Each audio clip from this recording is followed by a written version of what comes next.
Con la primera luz del 16 de abril de 1945, la invasión soviética comenzó con un ataque sincronizado de artillería. 40.000 cohetes, cañones y morteros cayeron sobre las posiciones alemanas. Los suboficiales germanos, desesperados, daban órdenes a voz en grito para que sus hombres se colocaran inmediatamente en sus puestos. Pero la desesperación ya se había apoderado de la mayoría de los soldados, que se habían quedado paralizados. Los veteranos, por su lado, sabían que esto era solo el comienzo.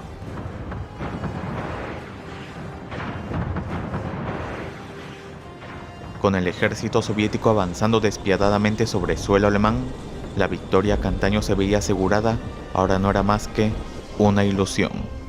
Alemania había caído en desgracia, pero el Führer estaba dispuesto a llevar la lucha hasta las últimas consecuencias. Por ello, las fuerzas alemanas se concentraron en la última línea de defensa natural entre los soviéticos y la capital, las colinas de Zielou, una zona montañosa 70 kilómetros al este de Berlín. Ante ellos se encontraba el primer frente bielorruso comandado por el mariscal Georgy Zhukov. En el lado sur se encontraba el primer frente ucraniano comandado por el mariscal Iván Konev. Y por último, al norte, se encontraba el segundo frente bielorruso del mariscal Konstantin Rokossovsky. En total, las fuerzas soviéticas contaban con 2,5 millones de hombres, respaldados por 6.250 tanques, 41.600 piezas de artillería, 3.255 lanzacohetes Katyushka, 95.383 vehículos de motor y 4 ejércitos del aire. Nunca antes se había congregado tal cantidad de potencia de fuego. Era evidente que la capital alemana estaba condenada. El hombre que haría frente a estas desfavorables circunstancias sería un modesto y condecorado practicante de la guerra defensiva, que había asegurado la supervivencia del cuarto ejército alemán contra los repetidos contraataques soviéticos tras el fallido ataque a Moscú en 1941. Llamado pequeño bastardo duro por aquellos que sirvieron bajo su mando durante esos días sombríos, el general Gotthard Heinrici sería convocado una vez más para llevar a cabo la última defensa de la capital. A su disposición estaban los 2 ejércitos que constituían el grupo de ejércitos Vístula. El tercer ejército Panzer del general Hesse von Manteuffel tenía el Oder inferior, mientras que los 4 cuerpos pertenecientes al 9º ejército del general Theodor Buss tenían la difícil tarea de bloquear la ruta directa hacia Berlín, a lo largo del Oder medio. Las divisiones reconstituidas y nuevas que componían cada uno de los 4 cuerpos no tenían experiencia previa luchando juntas, ni los comandantes de división tenían experiencia trabajando con el personal del cuartel general que los dirigiría en la próxima batalla. En total, la fuerza del 9º ejército al comienzo de la batalla sería de unos 84.000 hombres, organizados en 14 divisiones. Otras 60.000 tropas del Volkssturm estaban estacionadas en Berlín y sus alrededores, siendo introducidas poco a poco en la batalla a medida que se desarrollaba. Apoyando a la infantería había 512 tanques, 243 cañones autopropulsados, 340 piezas de artillería regular y más de 300 cañones antiaéreos que servirían en el papel de asesinos de tanques.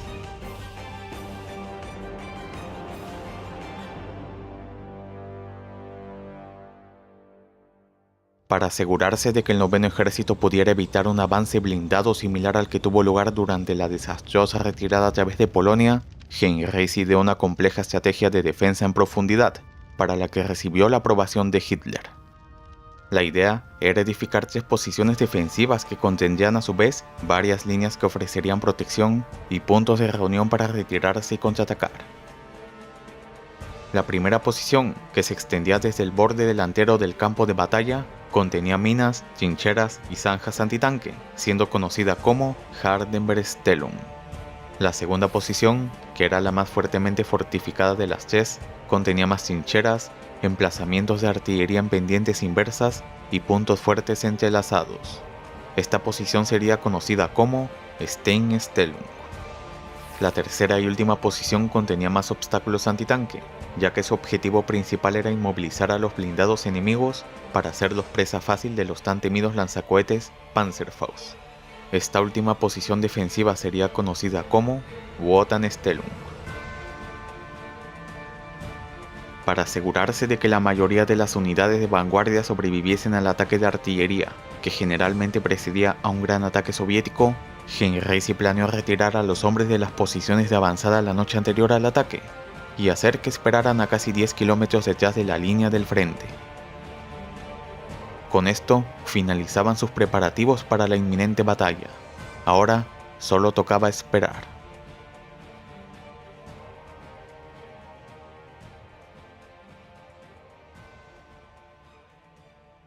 Unos minutos antes de que la artillería comenzara, según lo previsto, a preparar el ataque, el mariscal Chukov y sus generales empezaron a subir el escarpado sendero que los llevaba directamente a su puesto de observación. Por debajo de ellos se extendía Loderbruch, oscurecido por la neblina que precedía el amanecer. Eran exactamente las 5 de la mañana, hora Moscú, es decir, las 3, hora Berlín.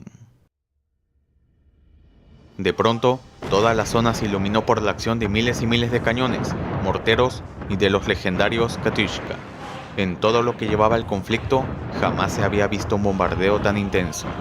Las tropas alemanas apostadas en la primera línea del frente observaron cómo todo lo que se hallaba a simple vista era consumido por las llamas.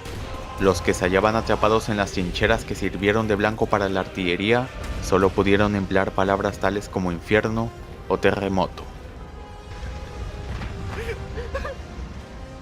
Los que sintieron la tierra temblar desde la retaguardia buscaron enseguida sus binoculares o los periscopios de sus trincheras. El comandante de un batallón de panzers pesados escrutó el horizonte con el periscopio de su tanque Tiger. «Dios mío, ellos ya están aquí», señaló. Otro observador habló de granjas y aldeas consumidas por el fuego y de nubes de humo que se extendían hasta donde llegaba la mirada. Tras 20 minutos de bombardeo, parecía que ni una sola alma había quedado en pie. No obstante, las víctimas no eran tan numerosas como pudiera haberse esperado. El general Heinrici, avisado por 2 soldados soviéticos capturados, esperaba que el ataque tuviera lugar el 16 de abril, por lo que había tomado las medidas necesarias para proteger al 9º ejército de la furia total de la artillería soviética. En su mayor parte, la infantería alemana estacionada en posiciones avanzadas se había retirado a la tercera línea de la primera posición la noche anterior y por ende sobrevivió a la lluvia de proyectiles.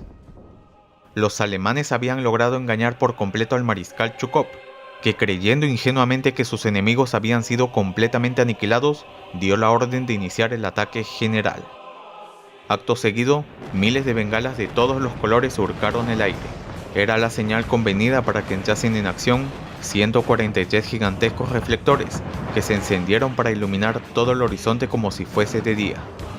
En ese momento, los tanques se pusieron en marcha y se apuntaron los reflectores a lo largo de toda la línea del frente con la intención de cegar al enemigo, ya confundido por el humo y el tronar de las explosiones. Entonces, todos comenzaron a gritar por doquier: «¡Hacia Berlín, camaradas! ¡Acabar con la guarida del cerdo fascista!». Algunos soldados alemanes, influidos en exceso por la propaganda de las Wunderwaffen, dieron por sentado que los reflectores constituían una nueva arma concebida para dejarlos ciegos. En el bando soviético, por el contrario, los destacamentos que avanzaban debieron de haber sospechado que se trataba de una nueva forma de bloqueo para impedir la retirada.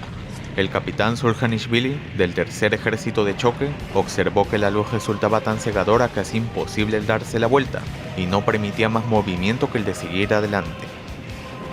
Con todo, esta invención de la que Chukov estaba tan orgulloso hizo más por desorientar a sus propios hombres que por deslumbrar a los defensores.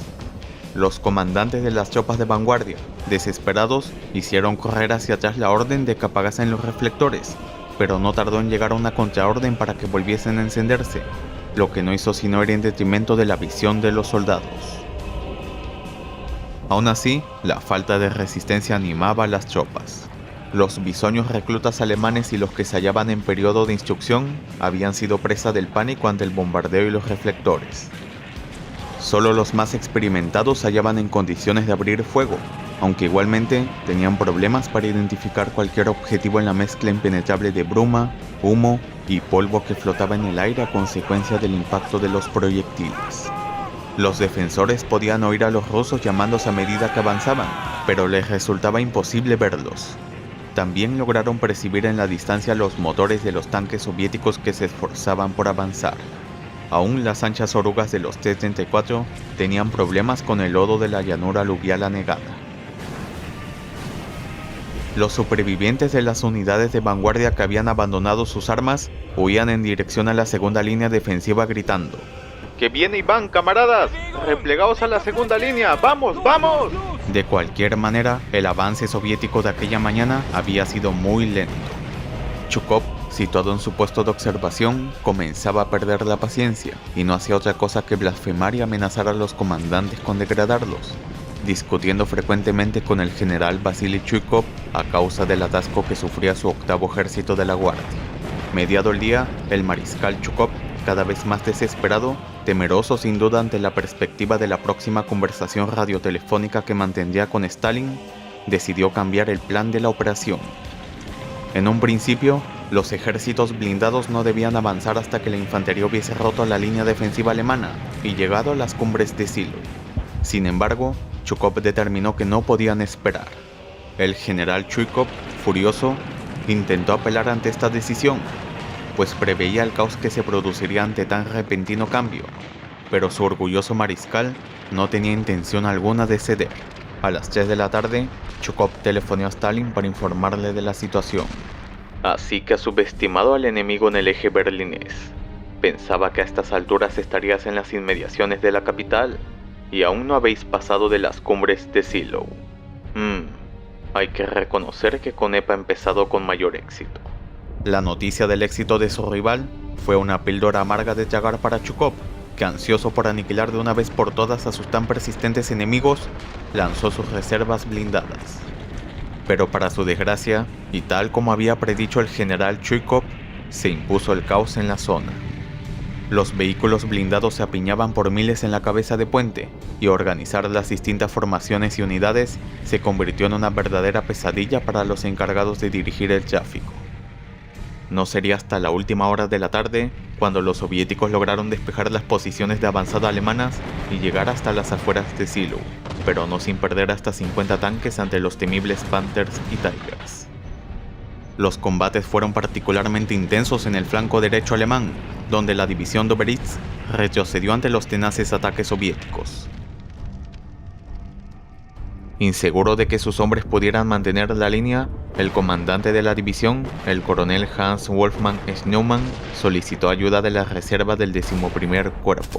En respuesta, recibió apoyo inmediato de la primera compañía del batallón de tanques pesados de la SS 502, cuyos King Tigers se dirigieron hacia la estación de trenes en Dogelink. En ese momento, estalló una feroz batalla de tanques, enfrentando a media docena de Tigers contra 3 veces más tanques soviéticos. Los blindados alemanes dominaron fácilmente a la competencia, convirtiendo casi una docena de tanques medianos T-34 en restos humeantes. Al anochecer, los alemanes en la base de la escarpada de Silo retrocedieron hacia las alturas que formaban parte de Hardenbergstellung. Aunque los soviéticos capturaron la aldea de la que las colinas tomaban su nombre, no lograron ganar el acantilado, cuyos accesos estaban custodiados por emplazamientos de armas camufladas. En lo que respecta al panorama general, poco más podían hacer el general Heinrici y el general Buss, dadas las circunstancias. El primer día de la batalla, no obstante, fue un gran éxito defensivo en vista de la fuerza desigual de los dos bandos. Los soviéticos, de momento, habían sido frenados. Aquella noche debió ser una de las peores en la vida de Chukov. Las miradas de todo el ejército, y lo que es aún más importante, de todo el Kremlin, se hallaban pendientes en las cumbres de Silo, que él había sido incapaz de tomar. Sus ejércitos, por lo tanto, no podían cumplir con la misión de hacerse con Berlín durante el 6º día de la operación.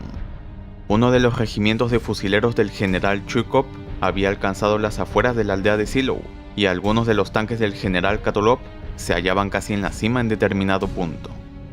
Sin embargo, era evidente que Stalin no estaría satisfecho con tales pequeñeces.